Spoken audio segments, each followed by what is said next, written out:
Ó Mãe Santíssima, intercedei por nós para que possamos bem compreender os ensinamentos de vosso Divino Filho, nosso Senhor e Salvador Jesus Cristo, e as explicações dos pais da Igreja. Ó Virgem Imaculada, ofereço-vos este trabalho e peço que abençoeis aqueles que o ouvirem, e que seja para a maior honra e glória de Deus. Amém. Senhor onipotente, purificai o meu coração e os meus lábios. Vós, que purificastes os lábios do profeta Isaías com o carvão em brasa, e dignai-vos, por tal modo, purificar-me com a vossa misericórdia, para que possa dignamente anunciar o vosso santo Evangelho. Por Jesus Cristo nosso Senhor. Amém. Senhor, abençoai-me. Que o Senhor resida no meu coração e nos meus lábios, para que anuncie digna e convenientemente o seu Evangelho. Amém. Evangelho de Nosso Senhor Jesus Cristo, segundo São Marcos. Jesus ensina em Cafarnaum e cura um endemoniado. Entraram em Cafarnaum e, logo no sábado, foram à sinagoga, e ali Jesus ensinava. Estavam espantados com o seu ensinamento, pois ele os ensinava como quem tem autoridade e não como os escribas. Na ocasião, estava na sinagoga deles um homem possuído de um espírito imundo, que gritava dizendo: Que queres de nós, Jesus Nazareno? Vieste para arruinar-nos? Sei quem tu és, o Santo de Deus. Jesus, porém, o conjurou severamente: Cala-te e sai dele. Então o espírito impuro, sacudindo-o violentamente e soltando grande grito, deixou-o. Todos então se admiraram, perguntando uns aos outros: Que é isto? Um novo ensinamento com autoridade. Até mesmo aos espíritos impuros dá ordens, e eles lhe obedecem. Imediatamente, a sua fama se espalhou por todo lugar, em toda a redondeza da Galiléia. Comentários dos Pais da Igreja. Pseudo-Jerônimo. Marcos, dispondo a composição do Evangelho por si próprio, não na ordem dos fatos, não seguiu a ordem da história, mas preservou a dos mistérios. Por isso, narra o primeiro milagre no sábado, dizendo: entraram em Cafarnaum. Teofilacto Diócrida. Retirando-se de Nazaré, no dia de sábado, quando os escribas se reuniam, entrou ensinando na sinagoga. Por isso se segue. E logo no sábado foram à sinagoga, e ali Jesus ensinava. E, com efeito, para isso, a lei ordenava que aos sábados os homens se consagrassem ao repouso, para que, aplicando-se à leitura, se reunissem em um único local. Mas Cristo ensinava repreendendo-os, não adulando-os como os fariseus. Por isso se segue. Estavam espantados com seu ensinamento, pois ele os ensinava como quem tem autoridade, e não como os escribas. Ensinava também com autoridade, convertendo os homens ao bem e, pelo castigo, ameaçava os que não criam. São Beda. Os escribas também ensinavam ao povo aquilo que está escrito em Moisés e nos profetas. Jesus, por sua vez, como Deus e Senhor do próprio Moisés, conforme a liberdade de sua vontade, ou acrescentava à lei aquilo que lhe parecia faltar, ou pregava ao povo alterando-a, como lemos em Mateus. Ouvistes o que foi dito, eu, porém, digo-vos.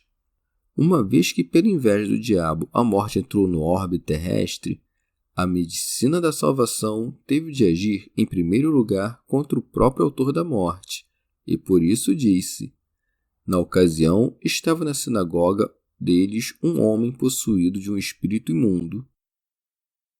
Pseudo-Crisóstomo. Denomina-se espírito tanto o anjo como o ar e a alma, e mesmo o Espírito Santo. E para que, pela comunicação de nome, não caiamos em erro, acrescentou imundo. É chamado de imundo por causa da impiedade e do afastamento de Deus, e porque tem parte em todas as obras imundas e depravadas. Santo Agostinho. Ademais, quão grande poder tem a humildade de Deus, que apareceu em forma de servo, é coisa que os próprios demônios sabem, de tal modo que o declaram ao próprio Senhor, revestido da fragilidade da carne. Segue-se, pois, que gritava dizendo: Que queres de nós, Jesus Nazareno? Viestes para arruinar-nos? Sei quem tu és, o Santo de Deus. É claro por estas palavras que neles tanto havia ciência quanto não havia caridade, porquanto temiam dele seu castigo, mas não amavam nele a justiça. São Beda. Com efeito, vendo o Senhor na terra, os demônios criam que seriam imediatamente julgados. Pseudo Crisóstomo. Ou disse isto como se dissesse: retirando a imundície e impondo o conhecimento divino às almas dos homens, não nos dais lugar entre os homens. Teofilacto Diócrida. O demônio julga, pois, que sair do homem é sua perdição. Com efeito, os demônios se mostram impiedosos, julgando sofrer algum mal quando não atormentam os homens. Segue-se: sei quem tu és, o Santo de Deus. Pseudo Crisóstomo. Como se dissesse: vejo com atenção teu advento, pois não tinha notícia firme e certa do advento de Deus. Chama-o de santo, não um entre muitos, porque também era santo cada um dos profetas, mas anuncia que ele é o único, pois pelo artigo que é posto em grego manifesta que é o único, mas é pelo temor que reconhece o Senhor de todos. Santo Agostinho.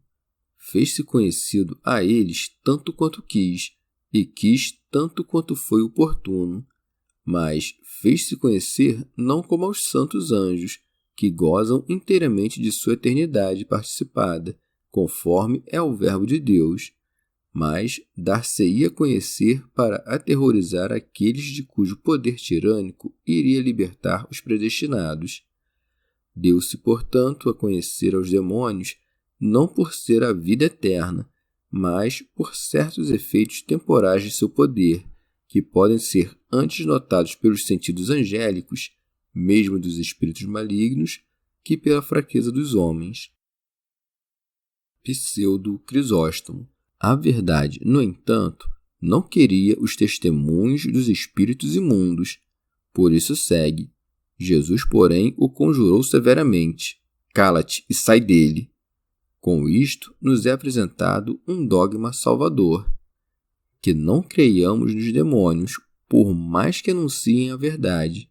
Segue-se: então o espírito impuro, sacudindo-o violentamente e soltando grande grito, deixou-o.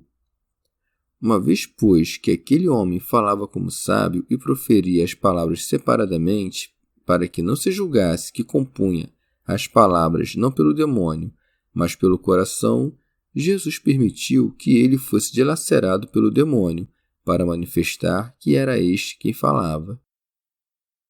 Teofilacto Diócrida. Para que, vendo, percebessem de qual mal era o homem libertado, e por causa do milagre crescem. São Beda. Pode, no entanto, parecer contraditório que se diga que o demônio dele saiu rasgando-o, ou, como dizem algumas cópias, atormentando-o de todas as maneiras, ao passo que, de acordo com Lucas, não lhe fez nenhum mal. Mas também o próprio Lucas diz: e o demônio, depois de o ter lançado por terra no meio de todos, saiu dele sem lhe fazer nenhum mal, de onde se compreende que Marcos tenha dito atormentando-o de todas as maneiras ou rasgando-o, correspondendo ao que disse Lucas depois de o ter lançado por terra no meio de todos. E pelo que disse em seguida, sem lhe fazer nenhum mal, compreende-se que aquele abalo dos membros e aquele tormento não o mutilaram, como os demônios costumam sair, isto é, amputando alguns membros ou arrancando-os. Tendo, de outra parte, visto o poder do milagre, admiraram-se com a novidade da doutrina do Senhor e, por aquilo que viram, foram suscitados para perguntar sobre aquilo que ouviram, de onde se segue. Todos então se admiraram, perguntando uns aos outros. Para isto, pois, se faziam milagres, para que, por eles, se cresce com maior segurança no Evangelho do Reino de Deus que era pregado, uma vez que aqueles que prometiam as alegrias celestes aos filhos da terra mostravam na terra obras celestes e divinas. Antes, no entanto, como atesta o evangelista, ensinava-os como quem tem autoridade e agora, com a multidão testemunhando, dá ordens aos espíritos imundos, e eles o obedecem. Segue-se. Imediatamente, a sua fama se espalhou por todo o lugar, em toda a redondeza da Galiléia. Glosa de São Tomás de Aquino. Pois aquilo com que os homens muito se admiram prontamente se divulga, porque a boca fala da abundância do coração. Pseudo Jerônimo. Em sentido místico, Cafarnaum se interpreta como aldeia da consolação, o sábado, por sua vez, como repouso. O homem em poder do espírito imundo é curado pelo repouso e pela consolação, de modo que o local e a ocasião estão de acordo com a saúde. O homem em poder do espírito imundo é o gênero humano, no qual a imundície reinou desde Adão até Moisés, pois sem a lei pecaram e sem a lei pereceram. O que reconhece o Santo de Deus recebe a ordem de calar-se, porque, tendo conhecido a Deus, não o glorificaram como Deus, mas serviram a criatura de preferência ao Criador. O Espírito, rasgando o homem, saiu dele. Tendo se aproximado a salvação, aproximou-se a tentação. O faraó, quando ia despedir Israel, perseguiu Israel. O diabo, desprezado, eleva-se nos escândalos. Chegamos ao fim de mais um dia de comentários da Catena Áurea. Muito obrigado por ficarem até aqui, que Nossa Senhora derrame suas graças sobre nós e até amanhã.